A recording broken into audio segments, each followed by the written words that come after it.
Hey, everybody, welcome back to the Modern Customer Podcast. I'm your host, Blake Morgan. Today, my guest is Stephen Rogers, the managing director for Deloitte's Insights and Consumer Industry Center.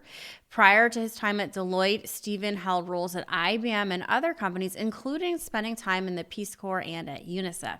Today, we'll be talking about their new report, looking at 3 different areas: leaning into loyalty programs, enhancing omni experience through in-store investments, and driving individual engagement at scale with AI. The report is called their 2024 U.S. Retail Industry Outlook, looking for loyalty in all the right places. Please enjoy Stephen Rogers.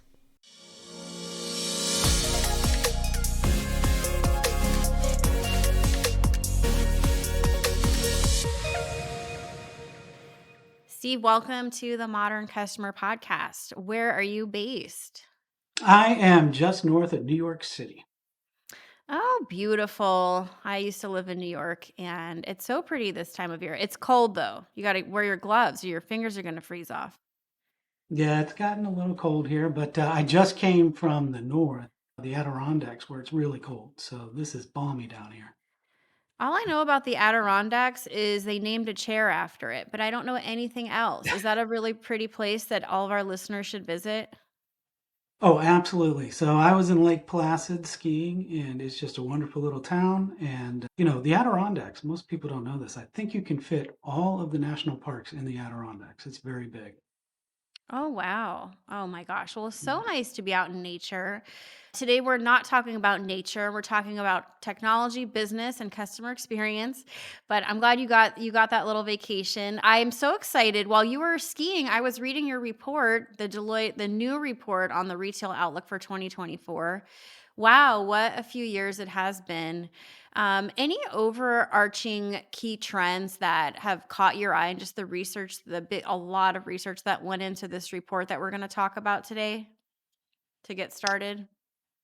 Sure thing. As an overview, I think retail executives are concerned that the spending spree is over, right? They're girding themselves for that, and with consumers focused on price, they're rekindling trust and loyalty, and that's going to be critical for the year ahead, right? So they're planning to lean into their loyalty programs and enhance their omni-channel experiences, but with in-store investments, and we can get into why that might be. And of course, like everybody else, retailers are experimenting with generative AI. Mhm. Yeah, AI just and I was just kidding with you before we got started that while we were getting the mic set up that I literally so much of the research I'm coming across about AI is coming out of Deloitte. So I can see you guys are really doing your due diligence and putting a lot of content out. Let's just dive into the AI conversation. Is there one example or trend that you're seeing with AI that has just caught your eye that's different than what others are putting out there? Well, a lot of retailers are experimenting with mass to micro, right? How do I get to that individual consumer and make them feel like they are heard, that we understand them, etc. So we're seeing a lot of retailers experiment with engagement that is solution oriented, that helps them find something. So there's one retailer that is enhancing their search through generative AI, understanding their customer better, making better matches. There's another one, an online retailer, that is experimenting with sizing, right? So based on your past purchase behavior, based on the different sizing charts, etc., they're trying to give you a better sizing recommendation. And the reason they're doing that, right, is to limit the returns. So while it is altruistic, while they are making me feel better about getting the right size and happy with the product, they're also trying to limit their returns. And of course, others are using it to basically drive their coding costs down, right? And so they're experimenting with that. But I think, we're on the very front edge of this. So for retailers and for us as consumers. It's interesting as a shopper, I noticed some of the major retailers, and I don't remember which ones, whether it was Bloomingdale's or Nordstrom, but they won't actually let you put more than one size in your cart because they know people like me. I'm like, well, I could be like maybe 3 different sizes depending on the brand, and that costs them money because then I have to send that back. That's free. So, yeah, so that makes sense. Let's go back to the report. There's a few key trends. Loyalty is a big one as customers' Yeah, wallets are still strapped, and uncertainty is a major theme still in 2024. It for definitely seems sure. like brands are having to fight harder for their top customers, get more creative to retain them. And a rallying cry after COVID was that loyalty died during COVID. So, are we bringing, like, what are we doing to bring loyalty back? What are they looking for today? Well, let's talk about a little bit of context, right? And why are we here, right? Despite moderating inflation, despite a strong job market and solid holiday sales, right? I think the holiday sales surprised us all. Executives are concerned that the ability for consumers to spend at the pace they have been spending is starting to slow down, right? So the mercurial behavior that we've seen from consumers, right, indicates they've become more price sensitive. I think we've all felt that, right? And at the grocery store, at the gas pump. So we're all there. The other thing that is happening is we're starting to prioritize experiences, right, over the spending on stuff. Like, how many air fryers do I need? Right. So basically, we're starting to shift what we're spending on. And then, particularly after that first credit card bill this January, people are like, oh, I need to repad my savings. Right. So retailers are actually in competition, not only with the price sensitivity, but they're in competition with the airlines, the hotels, as well as the banks for that incremental dollar. So here we are, right? Meanwhile, during the pandemic, we saw stockouts, we saw supply chain disruptions, we saw a 40-year inflationary high, right? So if you're the oldest millennial, you never saw that in your lifetime. So this is stinging, right? Even myself, Gen X, I was barely out of elementary school the last time prices spiked like they did in June 2022. So that was a good reason for all of us to try alternative products, alternative stores, alternative services, right? So, this feeling that we need to rekindle loyalty is born out of something very real, right? Because we've all lived through this long period of inflation, the last several years, right? 7 in 10 of us still are leery about prices rising next month, right? And that's a rational place for we consumers to be, right? Because we're still not at the target inflation rate that the Fed sets of 2%. We're still So are you riding saying above. that customers just will shop with their wallet? They only want the cheapest price? Yeah, well, I'm saying that, and I'm saying that 2/3 of retail executives agree with me. They're concerned that consumers will spend less, and half of them are concerned that they will value price over loyalty because we've been forced to shop around, right? So, how do you reestablish, rekindle that loyalty with your consumer, right? That said, right? That said, our monthly consumer signals survey of Americans tell us that Americans are feeling better about their bank accounts than they did 2 years ago. They're feeling better about upcoming payments, monthly payments, and they're not delaying large purchases. So consumers are feeling pretty good about that, and retailers should feel good about that too. However, consumers also are starting to be a little concerned about the debt they've run up on their credit cards over the last year, right? So, they're pulling back, and as I mentioned, they're shifting towards services versus goods. So that does give retailers some pause that they're just not the consumer's not going to show up in the same way they did. But our economists remain optimistic, right? Are you noticing that retailers are investing more in customer experience, that they're fighting more for the customer's heart? They're sprinting and stressing and sweating a little bit to reduce stress for customers, or are they more resting on their laurels? I don't think anybody's resting on their laurels, right? I think they are investing and leaning into their loyalty programs, right? They're looking for that profitable, loyal customer, and they're looking to shore up loyalty programs. And they said that's their number one growth opportunity this coming year. So 2/3 of consumers belong to one or 1 to 5 loyalty programs, but half of them let it lie dormant. So they're trying to find new ways to engage with customers. And one of my fellow colleagues has really leaned into the idea of trust, right? And has studied the relationship between loyalty and trust. And I think there's a lot that retailers can learn from this. And while it's no surprise there is a relationship, my colleague Ashley Reichelt has actually put some numbers to it, right? So customers who trust a brand are 88% more likely to buy again from that brand, right? And not surprisingly, customers who participate in their loyalty programs are 1.6 times more likely to trust the brand. So it goes both ways. So, the more your customer, yeah, the more your customer trusts the brand, the more loyalty they have, right? So I think what retailers are trying to do are they are trying to create that trust, which is basically a promise of a meaningful and mutually beneficial relationship between the retailer and the shopper, right? So it's built on when that retailer makes good on its promises and when it delivers on them. And we've all experienced when that doesn't happen, right? We've all had that experience, but we also can think of those experiences where it does happen, where we shop often. So I think retailers are trying to reinforce that, right? And how do they do that? Right? Well, the retailers that are doing this well, fit that description, are demonstrating that they have some empathy and kindness towards us, the shopper, some understanding of us, the shopper, as well as treating everyone pretty fairly. I think we all want to be treated fairly, and we have to communicate that, right?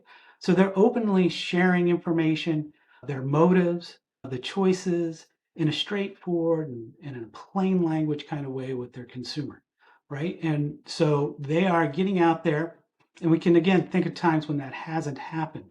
So the retailers who build trust are building advocates, and that's really no surprise. But now, I think in a world where trust is kind of at a premium, where it's on an all-time low for just about every organization you're looking at, if you can be that retailer that's building that trust, you're out there.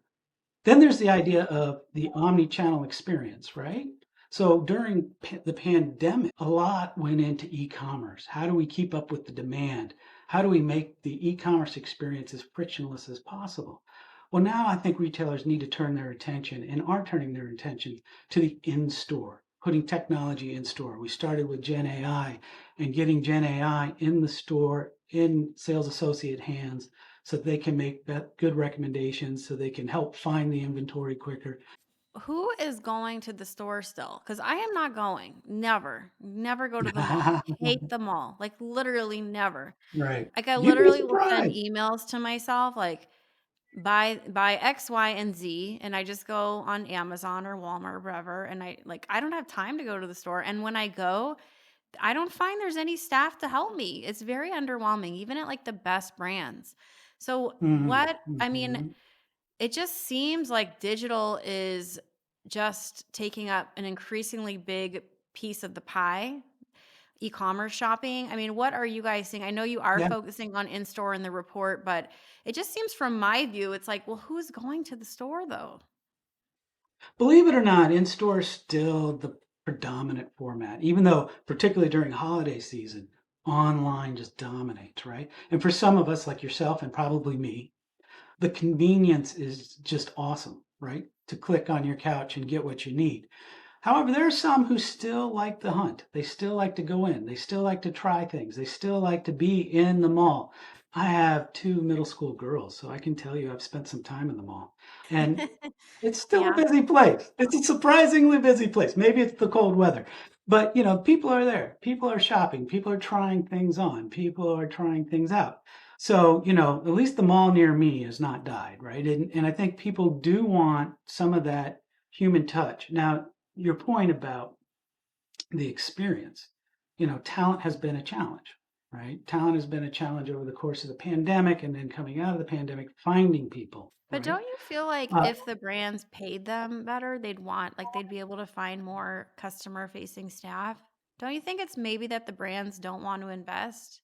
Well, the job market is tightened. I think the brands haven't had a choice but to pay better, right? Because they're in competition for those sales associates with everybody else. I think We haven't talked about the $15 minimum wage in a long time because we've blown past that, right? Yeah. Wages have increased and now wages are outpacing inflation. So, I think the concern of the Fed, right, is that will continue and that will continue inflation. And retailers are, in the same competition. Where I do think the opportunity may be for retailers is arming the talent they do have with better processes and better tools, right? There is a belief that, you experience the brand through the product, the people, and the process, right? And when the product's not there, you're not showing up.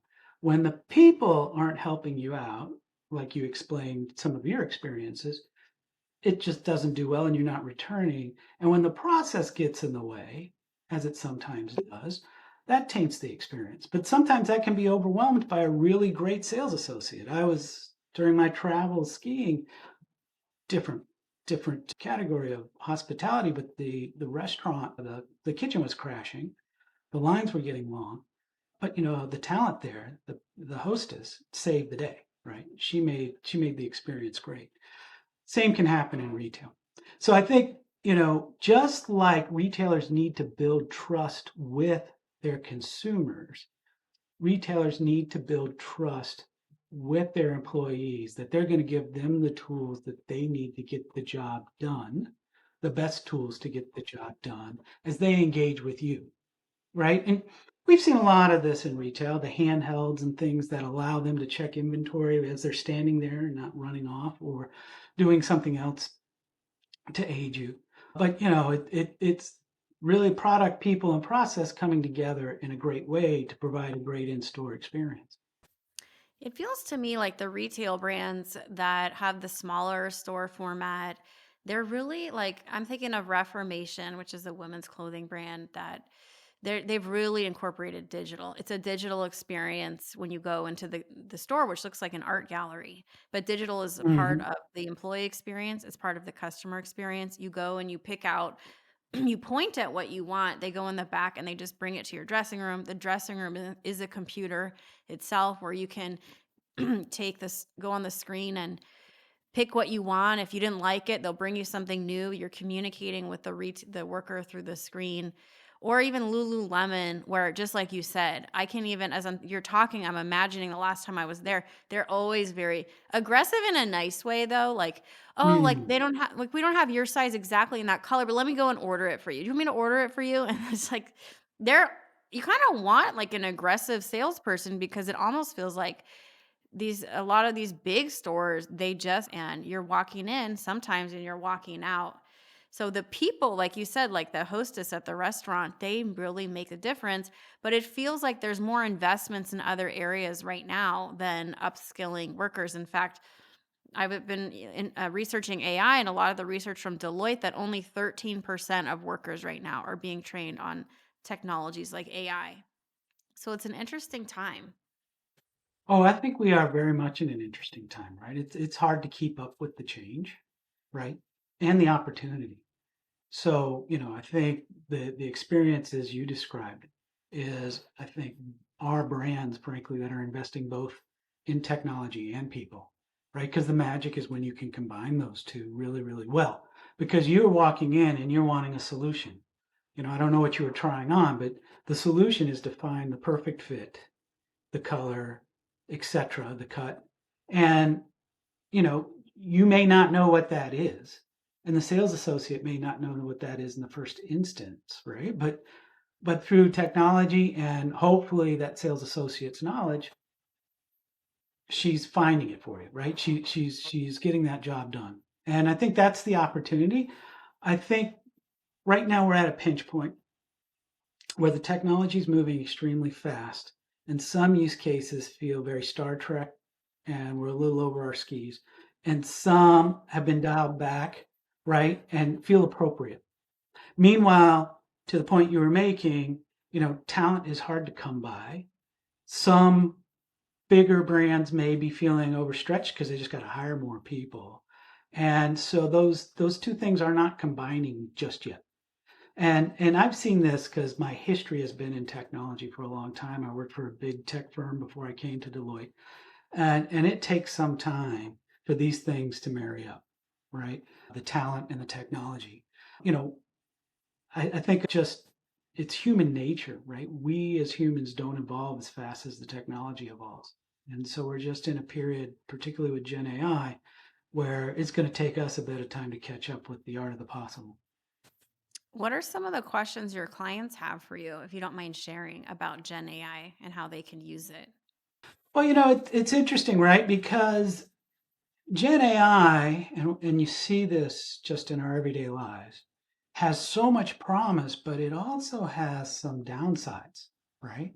So, how do you mitigate the risk? How can you make sure the bot doesn't say something that harms your brand? And I will not name names, but there are some folks out there who've experimented with the bots and have had some unfortunate experiences. So, they're asking us, how can we create more trustworthy AI? Because we're all living through this period where, we want to trust the machine, but we've also seen deep fakes, wrong answers, things go sideways. So, brands tend to be somewhat conservative in their adoption of these things. So that's one thing. How can I build this? How can I make it trustworthy, right?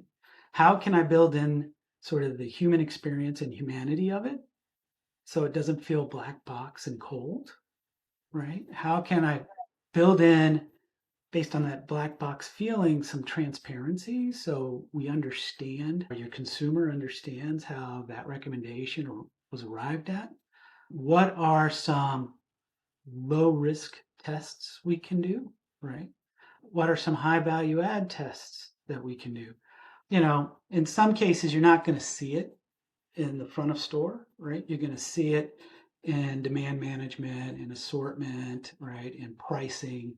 It's going to be back of house. It's going to be, like I said, it's going to be informing promotional campaigns. It's going to be informing fulfillment. It's going to be informing how I can drive the cost of coding down in my own organization. So they're doing that, right, as they get comfortable with it before they expose it to us, the end consumer. But there's some really great examples, right?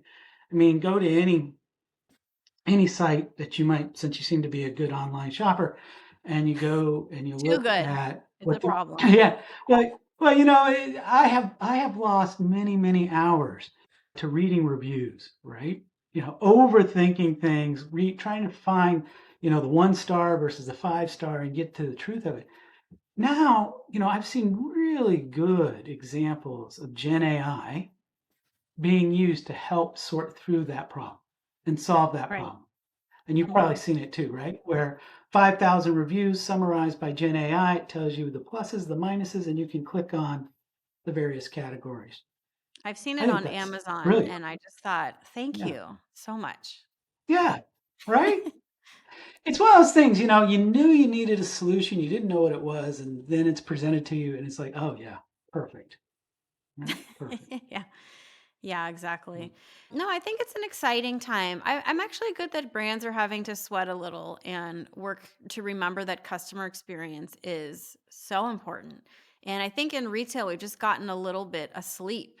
And there's so many cool technologies now, but it is the Wild West. Like I was even thinking to myself, I wonder what kind of AI regulation you guys even have, like inside Deloitte with regard to like chat GPT. Like every company is different. And I actually don't know a lot of like how these companies are regulating. Well, here's how employees can use this or not use this.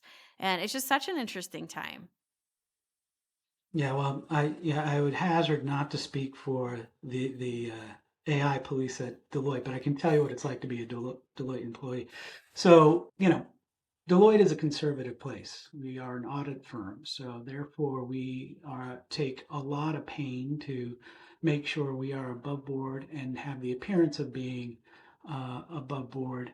We don't even want to appear not to be judicious and mind our fiduciary responsibilities. So when it comes to our own data, our clients' data, right? We don't use outside AI tools, right? We don't. We don't feed outside tools. It's within our four walls. We have some private tools that we built that help us mine the troves of information that we have, but we don't tap into those open source tools whatsoever. It's 500,000 employees. There's a lot of us. Yeah, It's yeah, incredible. we're a big global firm. We're a big global firm, so there's a lot of us. So you can imagine, there's a lot of experimentation going on. There's a number of different pilots that we too are experimenting with. Matter of fact, I was having a conversation with my team this morning as we test 3 different pilots to see, which one works best for our use case, right? And I think we're not necessarily in 1,000 flowers blooming situation, right? Because these are controlled pilots, but we are in an era of experimentation, which I think is the right place to be because my use case is different than my colleagues down the hall, right? So I think we're all trying to figure it out. We're very much like our clients in that regard. Well, I'm not going to even ask what your pilots are because I know you're not going to share them with me. But if you ever want to share what you guys are doing inside, please come back on the show to talk about that. Yeah, no, we can actually get you our AI specialists who can share the best of what they've got. I think they'd be happy to talk to you about that. Well, Steve, this has been so fun and so interesting, and I've learned a lot. And I just want to get to know you a little bit better with rapid fire. Does that sound like something fun you'd Mhm. want to do right now? Sounds great. All right. Well, first question, Steve, what's the most important part of your morning routine? Ooh, probably getting my girls off to school, then getting on the Peloton. All right. What do you do to relax at the end of a hectic day? Ooh, I would like to say family dinner is the relaxing part of the day, but not necessarily given the way my girls might have come home. But, generally reading at the end of the day. And what TV show are you currently streaming? We have been watching Expats. I've heard I think that's that's good. on Apple TV Plus. Yeah. Yeah. What's your idea of perfect happiness? Ooh, that's a good one. I think there is just trying to be present with family and friends without letting distractions come in. It's just so easy in this world to get distracted and not be in the present moment. So I would say finding a way to be present. Wonderful. I like that. And what is one mental health strategy for managing hard days? Hmm. Well, it may be related to my happiness. It's when you just hit that moment, doing breathing exercises to center yourself. When you get amped up, just taking a moment. It really doesn't take that long. It's amazing, right? And it's a 5,000-year-old technique, so there must be something to it. You might have already answered this, but what's your favorite type of vacation? Anything to do with outside, right? So, I just came back from skiing. We have a camper that we pull around during the summer, and my happiest place may be on a kayak in the middle of the lake. All right, I like that. And if you could have lunch with anybody dead or alive, who would it be? Interesting. I'm going to stay consistent with the theme here. He died a year or two ago. Thich Nhat Hanh, who is basically he's a Buddhist teacher, but he was really good at connecting Western and Eastern philosophies and sort of explaining our world. And he sounded like a really interesting guy. I like that. Okay. And if you had to describe your outlook in one quick motto, what would it be? Given the state of the world, it is breathe. We've been here before. We'll figure it out. Right. So Okay. I think just knowing that we as humans have somehow navigated these kinds of experiences in the past. Yeah. Okay. Wise words. All right. Well, thanks for joining me, Steve. I hope you'll come back and we'll talk more about how the trends shaped up in 2024. Thanks, Blake. Appreciate it. Everybody, you've been tuning into the Modern Customer Podcast. Thanks for watching and listening. Until next time. Thanks for watching. Don't forget to subscribe to my YouTube channel or follow me on social media, including Instagram, LinkedIn, X, and more.